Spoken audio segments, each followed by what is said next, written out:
ese altar donde nos pusimos de sí, yo soy una marca, yo soy el que te estoy diciendo las cosas de una manera, ya eso no existe. A mí me encanta este momento en el que estamos viviendo. Creo que es sumamente retador. Y al que no le gustan los retos, bueno, que se salga del juego.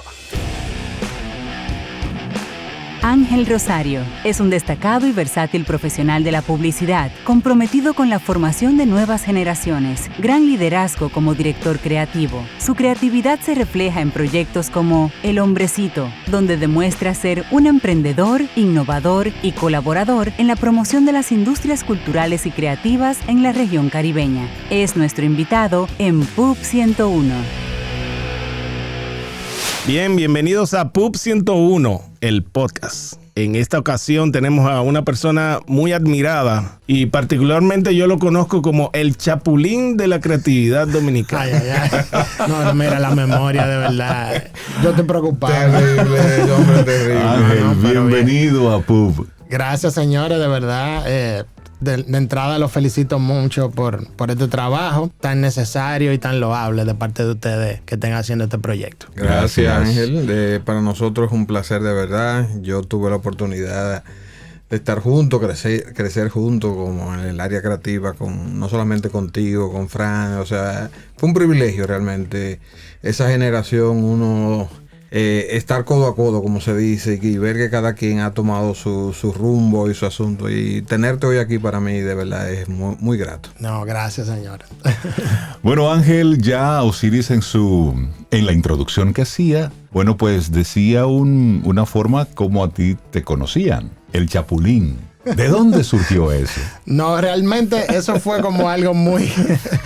como que pasó, en un momento muy particular, que era en uno de los premios de creatividad del Listín Diario, como finales de los 90, por ahí. Yo estaba, había recién terminado la universidad. Estaba trabajando en Cráneo en ese momento con Mike Alfonseca. Y entonces, siempre en esos premios o en los eventos, tienen como un tema. O sea, desarrollan a lo largo del guión como un tema. Y entonces recuerdo que nada, tenían como un sketch que hablaban como de diferentes cosas, de la televisión, de programas. Y yo ese día, casualmente, que en esa época tenía un t-shirt del Chapulín, porque siempre he sido fan de Roberto Gómez Bolaño y de toda la cosa del Chavo y eso. Y yo ese día andaba con mi t-shirt del Chapulín ahí en la premiación. Entonces en un momento dijeron algo que como que el que lo había escrito, como y tal cosa de la publicidad, ¿y quién podrá defendernos? Y yo dije, es que yo me tengo que parar aquí. O sea, eso pasó en 2 segundos por mi cabeza. Y entonces yo dije, yo le dañé el guión a esa gente, y este tigre. Pero nada, o sea, yo fui para la tarima y me paré ahí, yo. O sea, y entonces nada, todo eso se vino abajo, el Teatro Nacional entero, imagínate. Pero fue como una anécdota como tan interesante y que conecta para mí con muchas cosas que a mí me han pasado en la vida, que son como casualidades. O sea, de poder como trabajar en sitio, compartir con gente, que han sido cosas como fortuitas. Recuerdo que les fue muy bien a ustedes. Fueron premiados en ese sí, con sí. Varias piezas. Claro, sí. Recuerdo porque estuve ahí. Tú sabes que le vamos a tener que cambiar como ya Alvarito se nos fue de aquí. Yo creo que vamos a tener que pasar el... ¿Qué pasó? Porque aquí el hombre tiene el recuerdo que a veces uno dice... Sí, no, impresionante. Sí, yo, en ese año Cráneo estaba en un momento impresionante aquí. O sea, era una agencia independiente que estaba como sacudiendo aquí el mercado de las agencias grandes, tradicionales. Y para mí fue un privilegio, de verdad, estar ahí, ser parte de ese proyecto. Y sobre todo de aprender de Mike y de Alejandro Capellán, que para mí son como 2 mentores y amigos.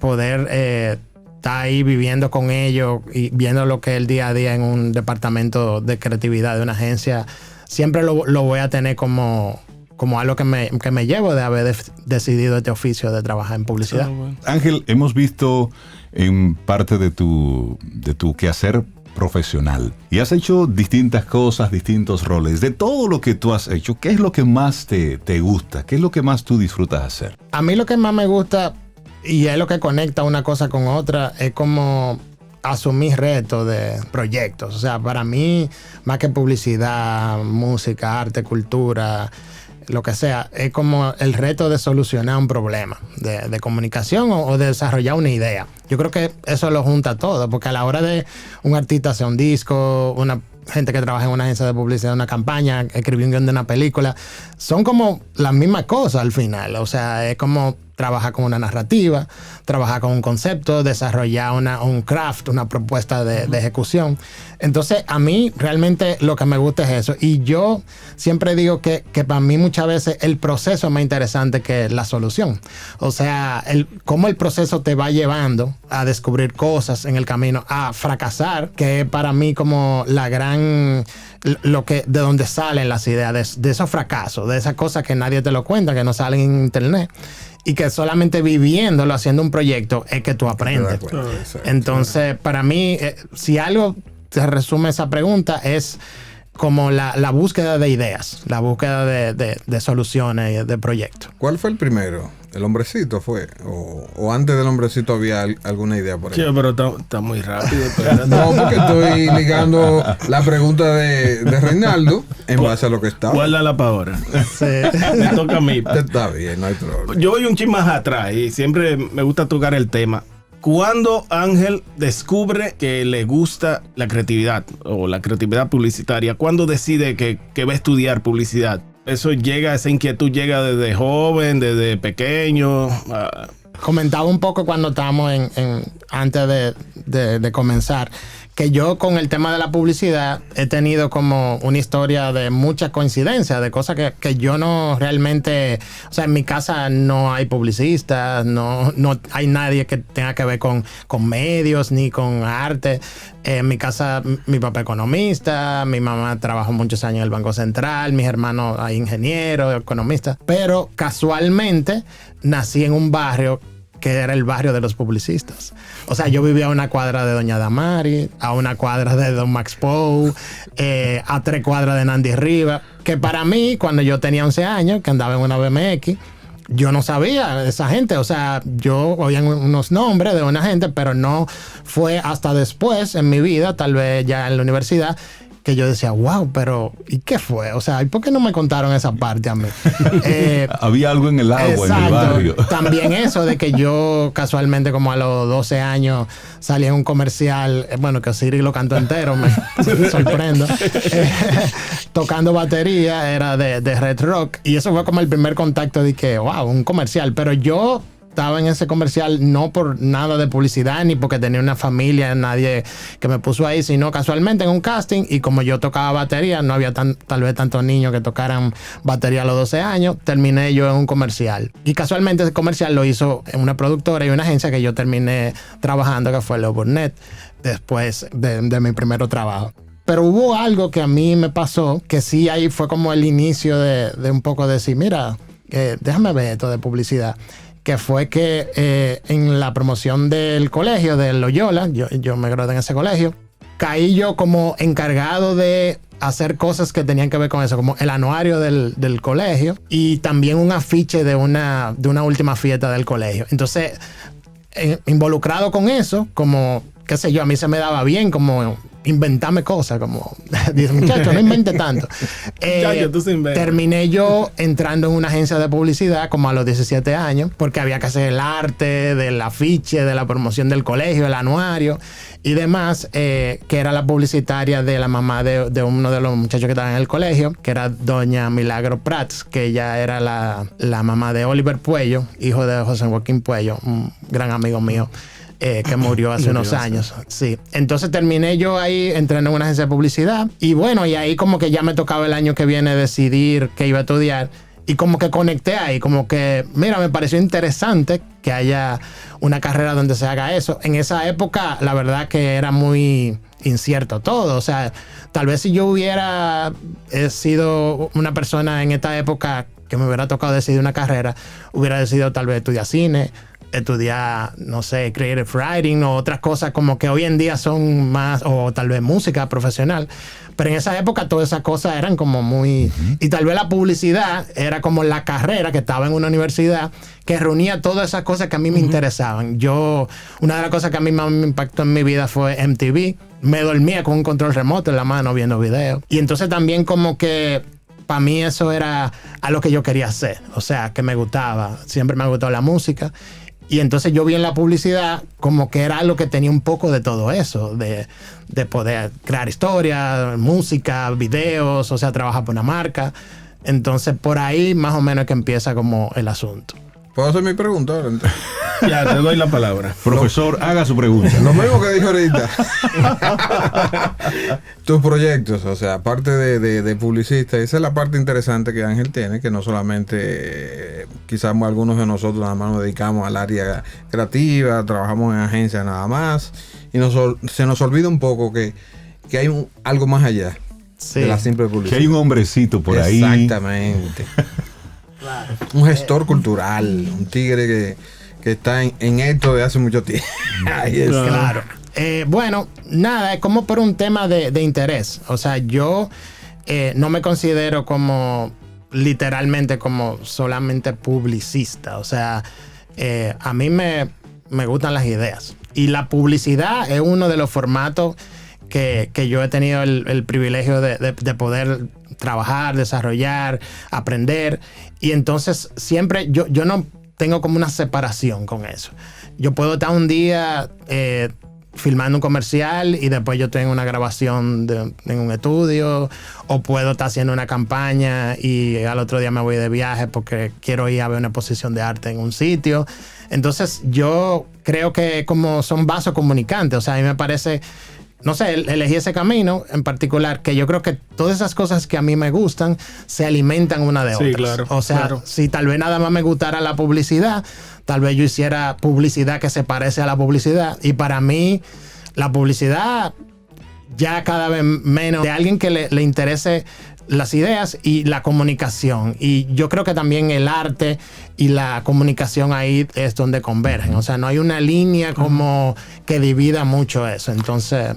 Tú sabes que a propósito de eso, y discúlpame, Osiris, me gustaría, Ángel, que ya lo hemos mencionado en varios momentos, esto de El Hombrecito, que es la primera banda dominicana de la palabra hablada. ¿Cómo así? Explícanos un poco el concepto. Sí. Bueno, nosotros somos un grupo de personas que también he tenido como esa suerte de poder encontrar personas que como yo, aunque trabajan en publicidad, pero que le interesan como diferentes cosas. Sí. Por ejemplo, en el caso de Fernando Soriano, que ha trabajado en agencias de publicidad como diseñador gráfico, creativo. Marino Peña, también, que es director creativo, un ícono, Marino, aquí de lo que es la publicidad. Pero metálico full. O sea, Marino es un tipo que tú sabes, como yo, estamos ahí que con un t-shirt negro adelante, para que tenga una bocina. O sea, nos gusta mucho la música, el rock y demás. Entonces, nada, compartimos ese proyecto junto a dos personas que para mí son, aparte de grandes amigos, son como dos mentores y dos gente que yo admiro muchísimo, que son Fran Báez, escritor, poeta, y Homero Pumarol, que es como un ícono de su generación de los 90, de lo que es la literatura aquí en República Dominicana. Entonces, en un momento decidimos hacer este proyecto donde lo que ellos escribían, vamos a sacar esto de los libros. ¿Y cómo podemos hacer esto en un bar? O sea, nosotros que veníamos de ahí, un poco como del tema de la música, dijimos, para nosotros era fácil porque hemos estado tocando toda la vida, pero ellos que solamente eran escritores, como que dijimos, vamos a probar a ver cómo reacciona la gente leyendo los poemas de ellos con música de fondo. Y eso se fue dando poco a poco, fue tomando forma el proyecto, hasta que en el 2009, que empezó ya como que en serio, grabamos el primer disco, porque nos ganamos una beca en el Centro Cultural de España de grabar ese disco. Y se fueron una sucesión de cosas. Fuimos a Madrid ese año, un festival de Spoken Word. Después tocamos en Bellas Artes, grabamos un segundo disco. Hemos viajado a Boston, a Puerto Rico, a muchísimos sitios con ese proyecto. Y nada, es un proyecto que nosotros, como yo digo, siempre como después de las 6 de la tarde. Pero la verdad es que para nosotros es muy necesario, porque como que a uno le alimenta el alma. Exacto. O sea, son cosas. Y hemos podido hacer un proyecto no solamente como un hobby, sino que grabar un disco, señores. O sea, viajar, que te paguen a un sitio, un ticket para que tú vayas a un sitio a tocar. Claro, yo creo que es algo como un chismar para allá Entonces, sí, para mí es un gran privilegio. Ya son más de 10 años que tenemos con ese proyecto. Y también es como que poder trabajar en publicidad, que es algo que ustedes saben que es como tan estresante, tan demandante, pero tener como esos desahogos para uno poder como alimento. Correctamente. Y hablando entonces de publicidad y del trabajo creativo, has Cambiamos el pasado... sí, No te porque... apures, que estoy como de No, adelante para no, atrás. es que lo interesante precisamente de tener conversaciones con personas como Ángel, que tienen muchos intereses, pero también tienen muchos talentos. Es precisamente ese nutrirse que tiene la publicidad de diferentes cosas, y eso no hace más que enriquecer todo este proceso. Cuando conectamos entonces con la parte de la publicidad, tú te formaste en Dominicana, pero tuviste la oportunidad de viajar a Argentina. ¿Cómo entiendes tú que impactó tener ese saborcito local y luego darle un saborcito del extranjero para el trabajo creativo que realizas en nuestro país? Claro, sí, para mí eso fue, ese año y medio que estuve allá, fue algo increíble, realmente, porque aunque yo ya en ese momento, o sea, me había graduado de la universidad, yo estudié en UNIBE, y entonces yo estuve trabajando en Leoburnet, que tuve de copywriting, ahí fue que conocí a Cheo.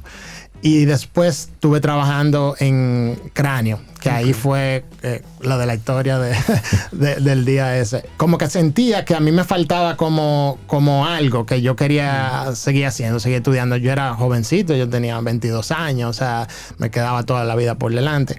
Y entonces buscando cosas, apliqué a algunos sitios de beca en Nueva York, recuerdo. Y entonces como que no se me daban cosas y terminé como diciendo, pero déjame ver este tema en Argentina, porque es de los países que en publicidad claro. Siempre ha sido un gran referente. Y la verdad que en esa época que no había tanta información, acceso como ahora, para mí fue como medio una aventura. Me inscribí en una escuela allá, que era la escuela como de lo que es ADEC aquí en Argentina, era como la asociación de agencias. Y ahí terminé, o sea, comencé el primer trimestre de las clases, pero en una clase que estuve allá, un compañero me dijo, mira, hay una charla de una escuela que se llama Escuela Superior de Creativos, que es la escuela donde están la gente de Agulli y Bachetti, que son profesores. Wow. Y yo dije, déjame yo ir. Exacto, Déjame yo ir a este sitio. Efectivamente, terminé ese trimestre y me cambié de escuela ahí mismo. Y entonces terminé ya cursando ese posgrado allá con esos tipos que, o sea, a mí me volaron la cabeza, literalmente. Y era para mí algo impresionante porque las clases eran directamente con ellos, ¿no? Ellos no compartían el proceso de trabajo. Incluso yo vi comerciales de la llama online, o sea, que no lo había visto nadie. Y ellos no lo llevaban a la clase, o sea, fue una cosa increíble. A mí eso me abrió la cabeza de una manera impresionante. Yo venía de alguna forma ya aquí de trabajar en diferentes agencias muy creativas como Leoburnet, Cráneo, pero cuando yo llegué allá, o sea, para mí me cambió el estándar totalmente. Y fue una experiencia, y no solamente una experiencia a nivel de publicidad, sino Buenos Aires es una ciudad a nivel cultural y creativo increíble. Entonces, para mí, eso fue como, yo caí ahí como, ya tú sabes, anillo al dedo. Entonces, fue una gran experiencia, la verdad. Y hemos mencionado que la parte de gestor cultural, de estar involucrado en ese mundo, también se te da bien. Entonces, ¿cómo tú entras a estar ya gestionando otros artistas y estar poniendo el tema? Yo creo que a mí me ha ayudado mucho el tema de trabajar en publicidad, en marketing, para esa parte. Yo, y eso tiene que ver mucho con el tema del proyecto que tenemos de Caribe Naranja, que es un proyecto que impulsa, visibiliza todo este tema de industria creativa. Yo vengo con esa curiosidad, con esa inclinación de hace muchos años, porque yo siempre he visto que con el tema de la cultura y de los artistas, hay mucha informalidad, hay mucha, de repente, los artistas no se saben vender. Entonces, yo que como que piso los dos mundos, he podido como aprender de la comunicación, del marketing, todas esas herramientas que hacen cómo tú puedes echar un proyecto adelante, cómo tú puedes trabajar con tiempos, pero al mismo tiempo con ideas, que son cosas tan abstractas. Entonces, para mí, yo creo que el tema de gestión cultural, de proyectos, ha venido como alimentándose de todo este conocimiento y experiencia de trabajar con marcas, pero poder llevar ese know-how como a proyectos culturales, que ahí es que yo creo que está como la combinación de eso. Qué bueno que tú dices eso, Ángel, porque... Y sobre todo la parte de que te fuiste a estudiar luego de terminar la universidad. Y la generación, vamos a incluirme, esa generación nuestra, muchos nos conformamos nada más con ok, ya yo estoy haciendo cosas creativas, asuntos, ya estoy ganando buen dinero. Y a veces se nos olvida que hay cositas que se pueden llegar, como aunque en el currículum una maestría no te va a subir el sueldo en una agencia, pero sí te sube el nivel.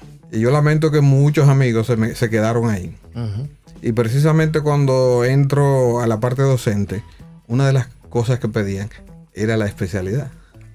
Y muchos amigos se quedaron fuera, teniendo mucho que dar, uh-huh, porque simplemente o no terminaron la universidad, porque comenzaron a trabajar en agencias y dijeron, en la universidad no me están enseñando nada. Sí, claro. Pero eso se llama cerrar ciclos. Y esos ciclos son los que luego te ayudan, te abren puertas. Es correcto. Y hacer cosas como la que estás haciendo. Sí, sí, es correcto. Yo creo son decisiones, o sea, la vida te va poniendo como Matrix, como cuál de las dos que tú coges.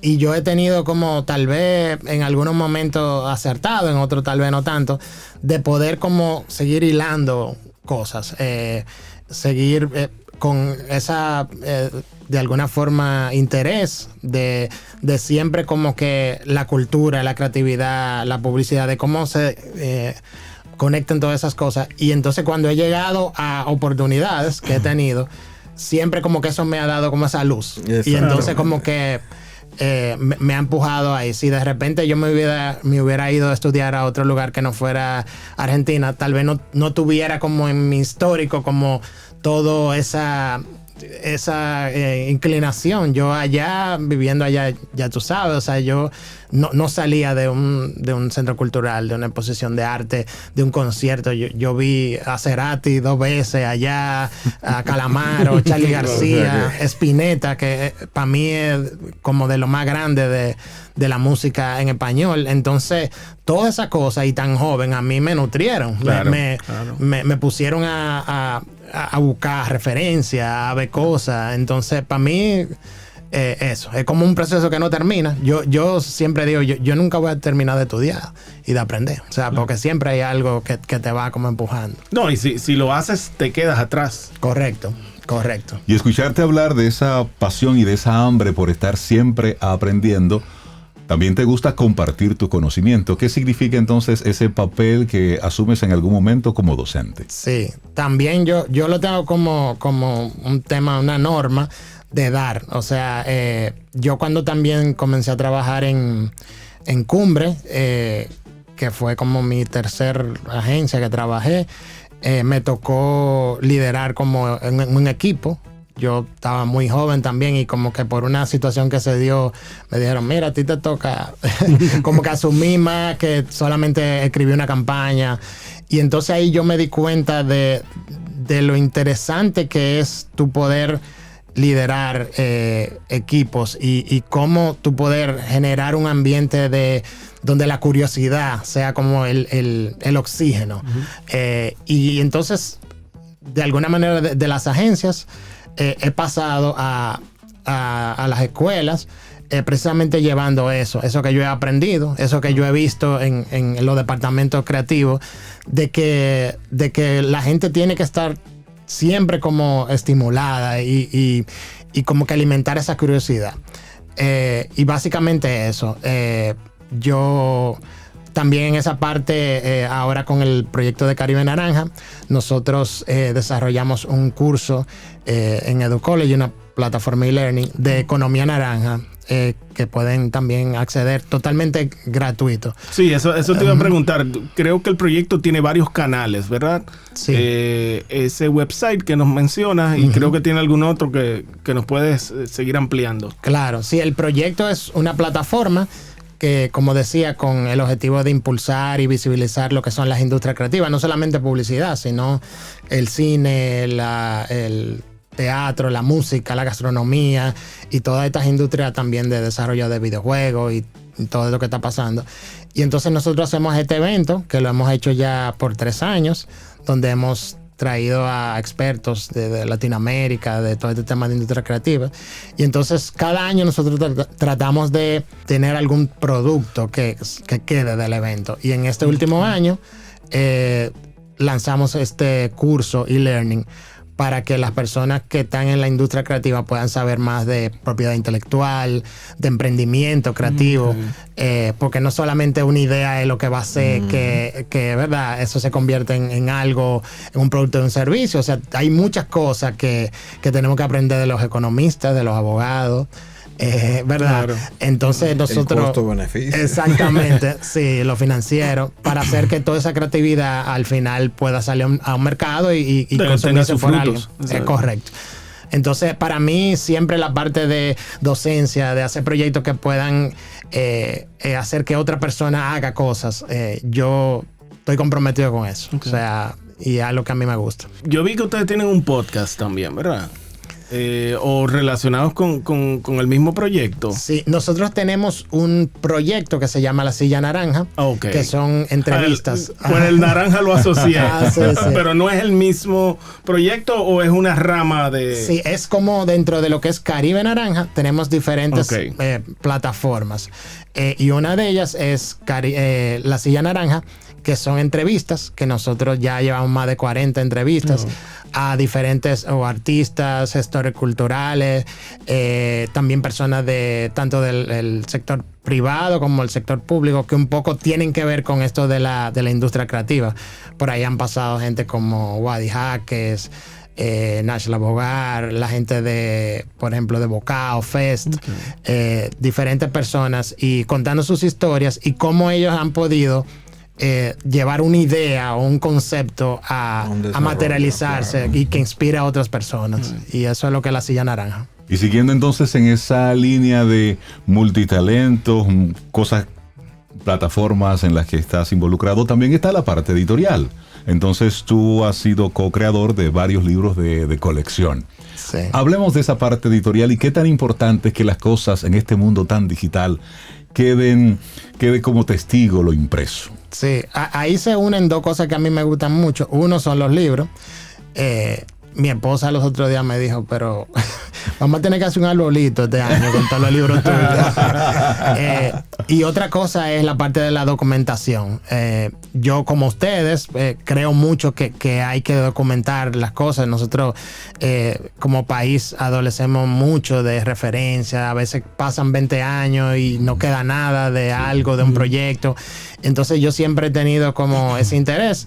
Y entonces he podido participar en algunos proyectos, como lo fue Gráfica Independiente Dominicana, que fue un libro que hicimos y que se hizo una exposición también en el Centro Cultural de España, de lo que era como la gráfica independiente o fuera de las agencias, de todos los proyectos que hacían los diseñadores creativos entre el... Eso era como una expresión del picoteo.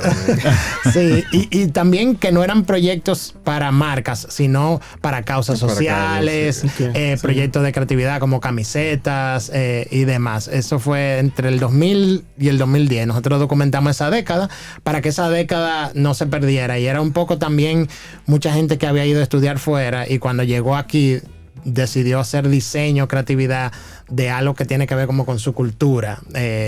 Y entonces hicimos ese proyecto también en Capital, que fue una agencia que trabajé casi 10 años.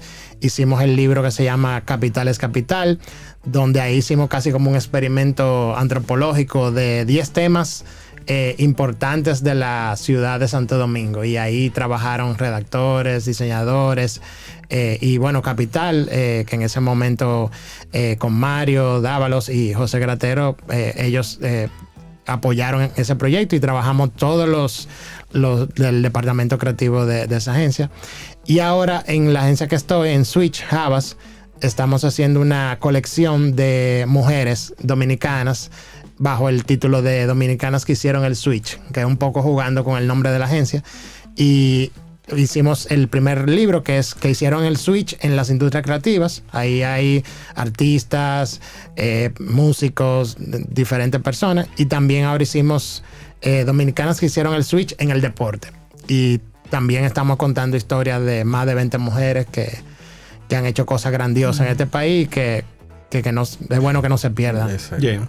Siguiendo con la misma línea de conversación, estamos hablando mucho sobre cultura, sobre diferentes intereses, y yo te quiero traer de nuevo a la parte comercial. ¿Qué significa ser director creativo general de una agencia? ¿Cuál es el peso que cae sobre tus hombros? Bueno, son varias cosas. O sea, el reto que tiene una persona que un poco, bueno, en el rol que yo estoy, es primero desarrollar esa cultura creativa dentro de la agencia. O sea, ¿por qué Switch es Switch? O sea, ¿qué Switch trae? O sea, ¿cuál es como la personalidad creativa de esa agencia?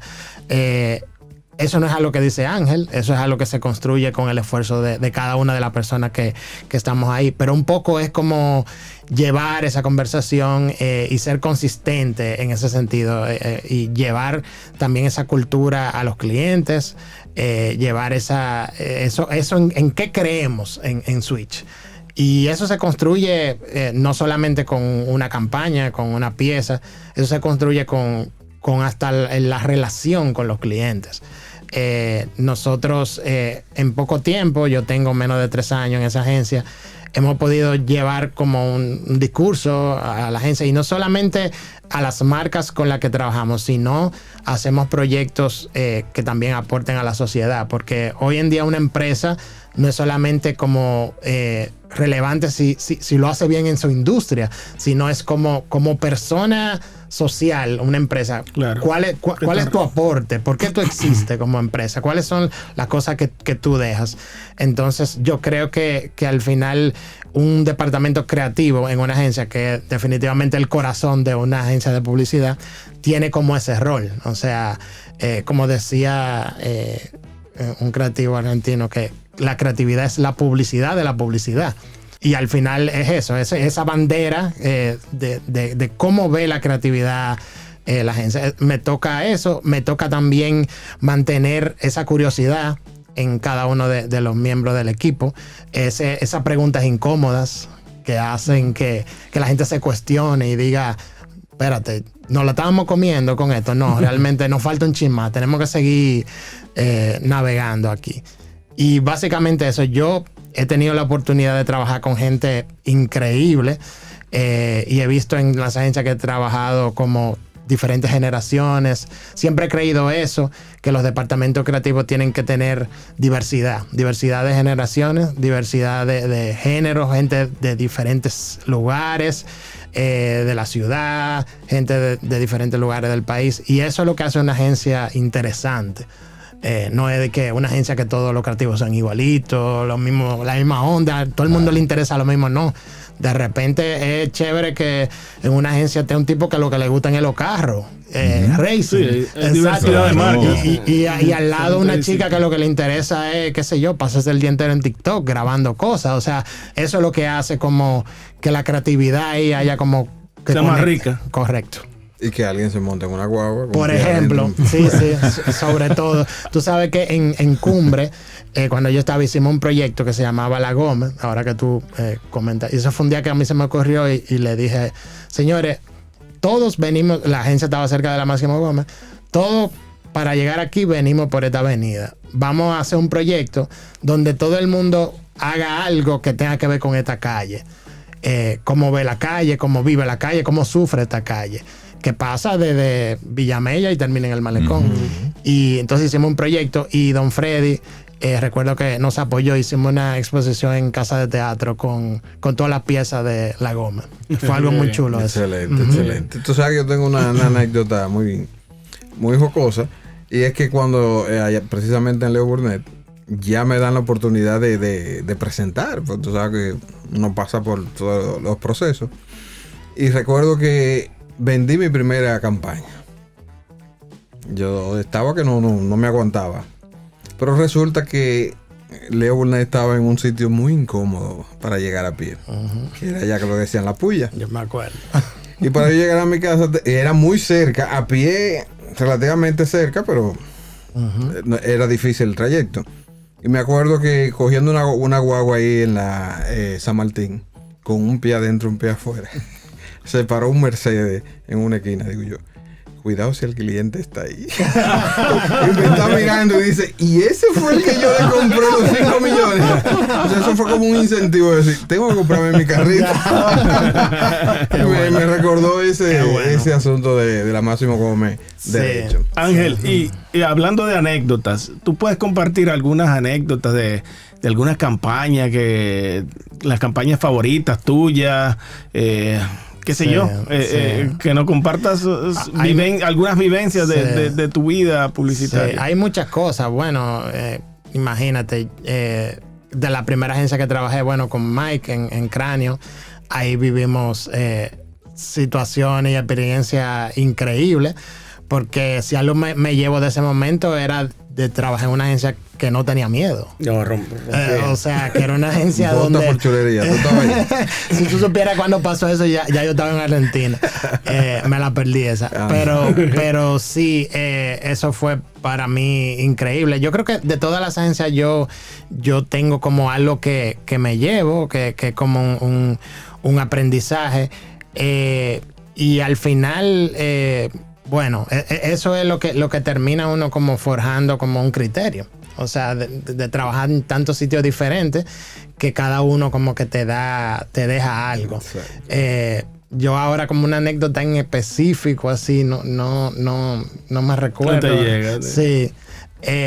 Pero sí, he vivido muchas cosas súper interesantes. Imagínate, uno trabaja en un ambiente que como tan demandante, que todo es como para ahora, y en eso pasan cosas súper... y que la gente cree que uno está sentado echándose aire. Sí, bueno. Pero de repente a lo mejor te acuerdas de esa primera campaña que tuviste ya publicada, algo creativo tuyo que se vendió, que tiene una marca, un sello que ya tú querías exhibir de, hey, eso me lo inventé yo. Ah, sí. Bueno, una de las primeras cosas que yo pude producir, bueno, trabajando en Cumbre casualmente, en ese momento era Codetel, la marca. Después trabajé también en la campaña cuando hubo el cambio de Verizon, ahí vivimos un par de cosas interesantes. Pero fue de una campaña que lo que había que decir era hablar de Internet Codetel, que en ese momento era como... ¿verdad? El internet era lo máximo. Y entonces hicimos una campaña que era como que el internet te pone el mundo más cerca. Y entonces las ideas que vendimos era como dramatizar eso del mundo más cerca.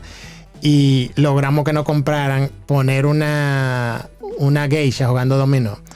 Que el comercial era como que tú veías la cara de la geisha y tú pensabas que tú estabas en Japón. Entonces cuando la cámara echaba hacia atrás, la tipa picó a 25 y era como el internet de Codetel te pone el mundo más cerca. Hicimos también una que era con un gaitero, que era como que estaba una voladora que llegaba y entonces venía el gaitero como se subía en la parada con su gaita y él se montaba normal. Y yo recuerdo que le pusimos un texto que el pitcher de la guagua decía, dime Cosia, dame música. Y entonces era como llevar un poco como ese tema de lo local también a la comunicación. Eso es algo que a mí también he tenido la oportunidad de poder desarrollar proyectos así y siempre como encontrar ese filo donde hay como un insight cultural o algo que una marca puede como apropiarse.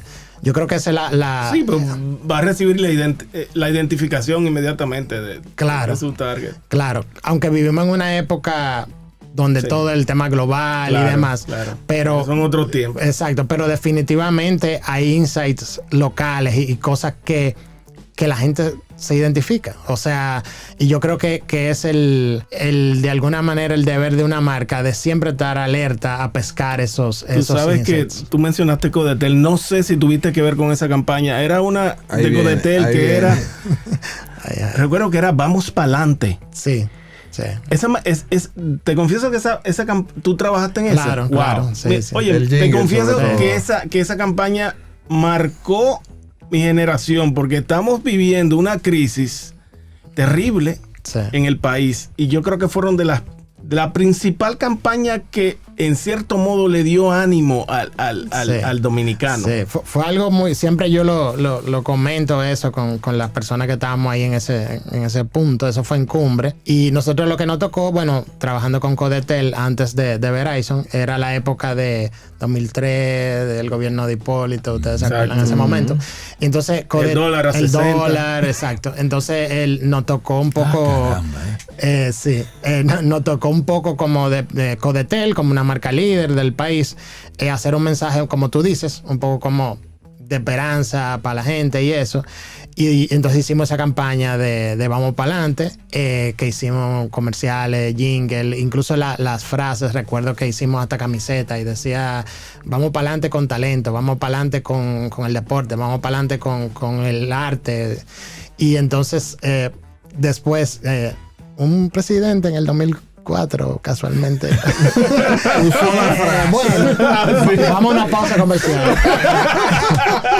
Ángel, ¿consideras que tu estilo creativo es costumbrista, así, por la forma en que te expresa, el gusto por la cultura, por lo de aquí? ¿Puede decirse? Yo, mira, en la historia de la publicidad dominicana, hay mucha gente que yo, como yo soy una gente que a mí me interesa mucho la historia y yo he leído mucho sobre todas esas personas, bueno, que ustedes han entrevistado a algunos, siempre como que lo he admirado, todo ese trabajo.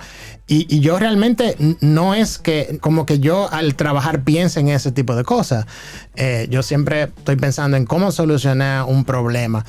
Pero de alguna manera, viendo...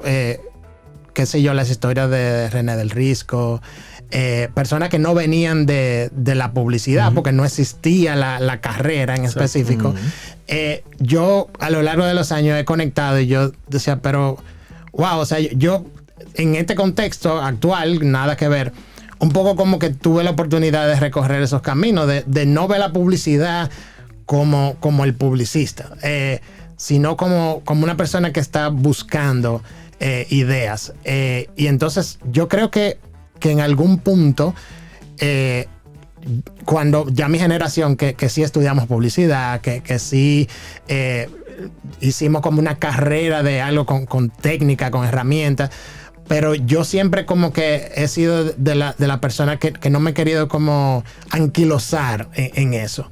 Y tal vez no es el otro extremo de los creativos que no eran publicistas, que tal vez no trabajaban con lo que es la comunicación en el marketing, pero sí yo siempre he querido como quedarme como en ese in-between, porque que a mí me parece que la gente que solamente está viendo publicidad y tratando de imitar cómo es la publicidad, yo creo que se desconecta de la gente. Sí. La gente es la verdad. O sea, la verdad no la tiene el cliente, ni la tenemos nosotros. La verdad está en la calle. Claro. Entonces, el que no entiende eso termina siendo un tipo de publicidad. O sea, yo respeto.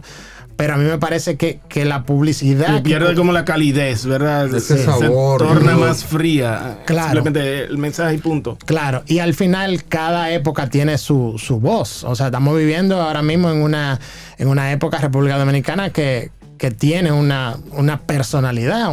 Sale a la calle y este país no tiene nada que ver a cómo era este país hace 10 años.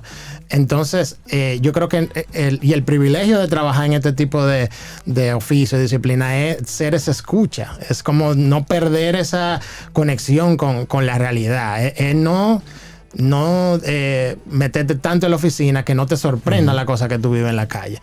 Entonces, yo creo que como que por ahí ha sido como mi interés, y eso me ha llevado tal vez a desarrollar como con los proyectos que me han tocado siempre como un tipo de observación o de propuesta, o sea, frente a un cliente.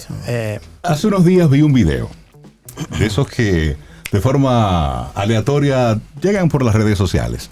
Y era un chino, o más bien era un joven con rasgos chinos, pero era más dominicano que cualquiera de nosotros, anunciando un juego de comedor de una tienda de esas chinas que andan por ahí. ¡Ey, loco, estamos aquí! Pero entonces chocaba ver a este joven con rasgos chinos, pero hablando en dominicano. Y le estaba vendiendo sus distintos productos. Y yo me hacía la pregunta, ¿cuáles son los retos que tienen esos publicistas de escuela? Que van aquí, que van allá, que desarrollan procesos y proyectos complejos, compitiendo con una forma distinta de vender productos, de vender servicios, de parte de dueños de empresas que a lo mejor no tienen ni idea de lo que es comunicación en teoría, sí, pero han desarrollado una forma de conversar a través de las redes sociales. Y tienen ahí toda una línea de conversación de uno a uno. Entonces, viendo esa parte empírica, espontánea que está surgiendo a través de las redes sociales versus la publicidad tradicional, estructura, estrategia, ¿cómo lo ves tú? Sí, yo creo que hace unos años, tal vez un poco después ya que yo trabajaba en agencia y eso, bueno, en una agencia de publicidad, de alguna forma definía parte de lo que la gente consumía en los medios, de las campañas, de las cosas que la gente consumía en los medios tradicionales, prensa, televisión, lo que se veía. Pero hoy en día con el internet y las redes sociales, lo primero es que la gente no quiere ver publicidad, y segundo, nosotros que hacemos contenido para marcas, competimos con todo. Claro. Sí. Porque estamos en la guerra de la atención. Entonces, al final, ese altar donde nos pusimos de sí, yo soy una marca, yo soy el que te estoy diciendo las cosas de una manera, ya eso no existe. O sea, ya eso se borró. Entonces, yo creo que a mí me encanta este momento en el que estamos viviendo. Creo que es sumamente retador, y al que no le gustan los retos, bueno, que se salga del juego. Pero lo interesante es eso, que hoy tenemos la oportunidad de hacer tantas cosas diferentes, de con la tecnología poder constantemente, como lo que funcionaba en algún momento, no, ahora es de otra forma. Y a las personas que nos gustan, como a mí, constantemente como reinventarse, hacer cosas, yo creo que este es un momento genial. Y de alguna manera también poder decirle a los clientes, señores, la gente no le importa lo que ustedes le están diciendo. Exacto. O sea, pero no es porque lo estoy diciendo yo desde la agencia, sino es porque ustedes lo están viendo en las redes sociales. O sea, entonces esto es un momento interesante. Antes tal vez no se le podía decir eso a un cliente, porque ¿cómo tú me estás diciendo a mí que mi campaña...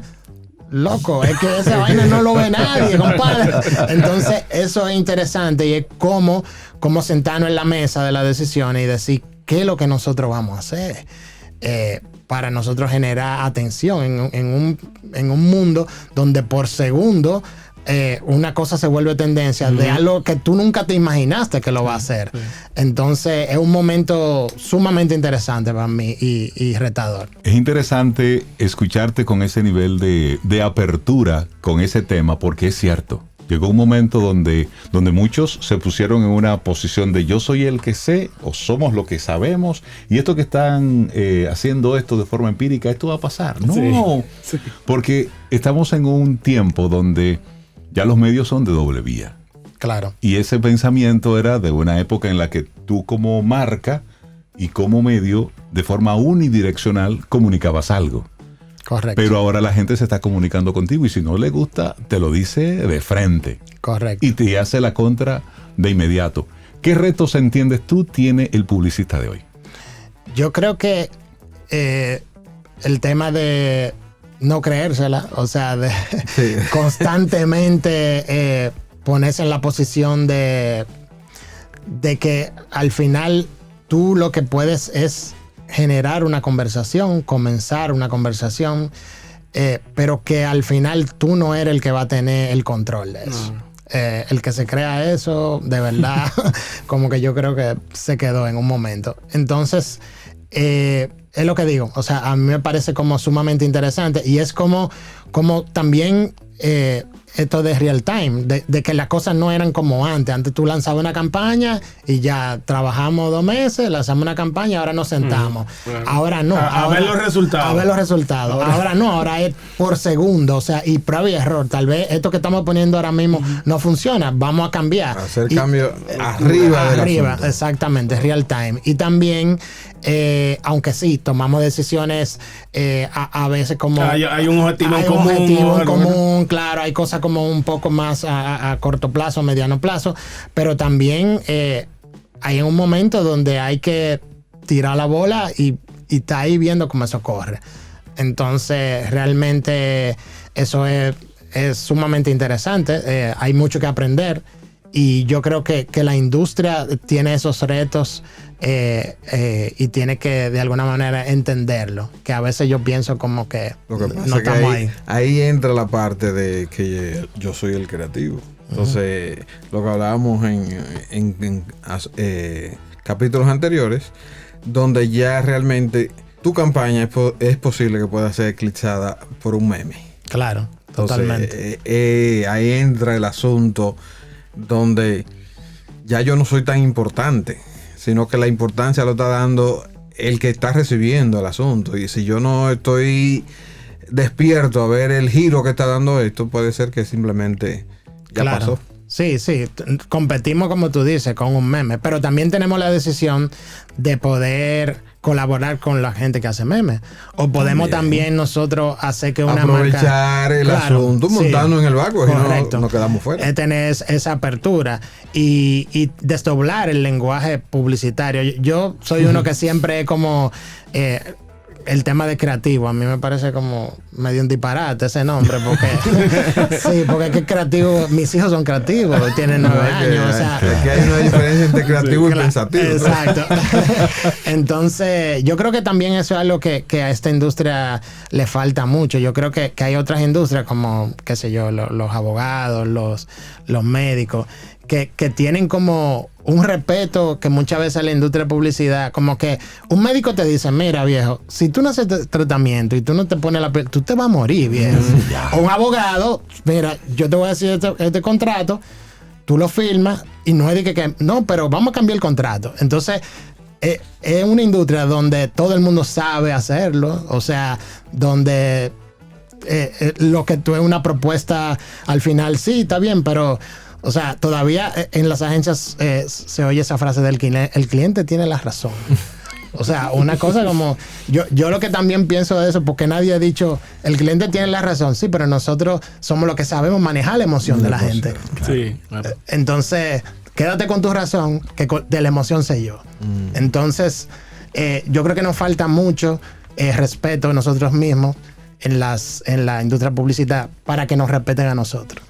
Ángel Rosario, no quiero que cerremos este episodio de PUB, que ha sido sumamente interesante por la visión que tienes de distintas cosas, sin tener tu pensamiento final con relación a la cultura, con relación a la industria naranja en nuestro país. País donde se lee poco, donde el teatro pasa por un momento cada vez peor, donde las opciones de cierto nivel cultural son cada vez un reto, donde las opciones que se tiene de elementos culturales son cada vez un reto versus a lo popular que se antepone por el apoyo de los gobiernos y de las marcas, por hacerse los graciosos. ¿Cuáles son tus pensamientos desde esa postura, desde la cultura? Yo creo, y no solamente lo creo, sino estoy trabajando en eso, que aquí hay muchísimo talento y que no es verdad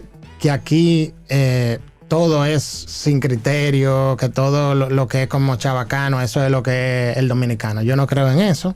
Lo que pasa es que a veces eso es lo que hace más bulla, pero yo creo que aquí hay muchísimo talento y lo que hace falta es mejor, o sea, desarrollar ese ecosistema creativo y que en ese proceso se involucre el sector público y el sector privado en conjunto. Y no lo digo solamente por algo de, ay, qué chulo la cultura, como que la cultura como que un adorno. Ah, sí, nosotros somos creativos. No. Yo estoy hablando de un tema económico. Como la cultura. Exacto. Yo estoy hablando de un tema económico. Por eso nosotros hablamos del tema de la economía naranja.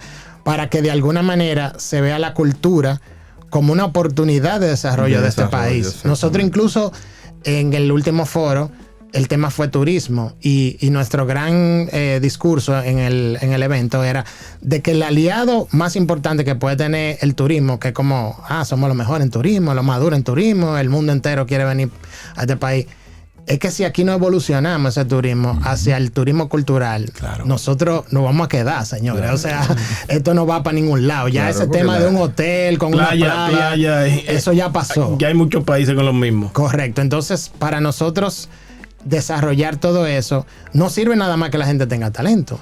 Que haya muchos músicos, que haya muchos creativos, que haya mucha gente que sean chefs buenísimos. Necesitamos las condiciones para que eso, como en otros países, y no estoy hablando de Suiza, Alemania, Estados Unidos, estoy hablando de países latinoamericanos que lo han logrado. Colombia ha desarrollado muchísimo lo que es el tema de la creatividad y ha llevado ese país a que antes, cuando nosotros pensábamos en Colombia, estábamos pensando en un tipo con una ametralladora y una vaina rameado, y hoy nosotros pensamos en Shakira, nosotros pensamos en un turismo gastronómico, en la moda colombiana, y eso se ha hecho no nada más con talento, eso se ha hecho con un estado, un gobierno, una empresa privada comprometido con que ese país Cambia se el destaque. exacto. Entonces, a mí me parece que por ahí es un tema como de visión y nada. Y nosotros desde nuestra silla estamos trabajando en eso. Y sobre todo que no es solamente la capital, Correcto. sino que Sí, sí. hay más para allá. Sí, sí. A veces nos concentramos todo aquí, incluso creemos que yo le digo a los estudiantes, el país no es Santo Domingo. Es correcto. Sí, que siempre hay como esa, a mí me da risa y me da ganas de llorar, como esa confusión que a veces, ¿dónde es que tú eres? ¿De Santo Domingo? ¿República Dominicana? Pero, ¿dónde es que De es Punta eso? Cana. De Punta Cana. Pero eso, es que al lado de ti, o sea, es como que, tú sabes, tenemos un tema como, yo creo como de branding con este país, que hay veces como que hasta el mismo nombre del país, como que a veces tenemos como que trabajar más ese posicionamiento. Entonces, al final del día es eso. Nosotros, la única oportunidad, yo creo, porque aquí no vamos a fabricar, señores, tecnología como Alemania, aquí no vamos a desarrollar, aquí lo que sí tenemos es un talento, una forma de ser que aquí la gente cuando viene se queda loca con eso. Entonces, en esa cultura es que nosotros tenemos como la Es oportunidad. como el reason why del dominicano. Exactamente. Y Correcto. eso que tú no sabes nada americano. Ángel Rosario, gracias por haber estado Gracias. con nosotros en esta edición de PUP. Gracias a ustedes, señores. Este podcast ha sido producido por World Voices, bajo la conducción de Osiris Sosa, Hedel Cordero, José Luis Cabral y Reinaldo Infante. Para más información y contenidos de publicidad, visita pop101.do.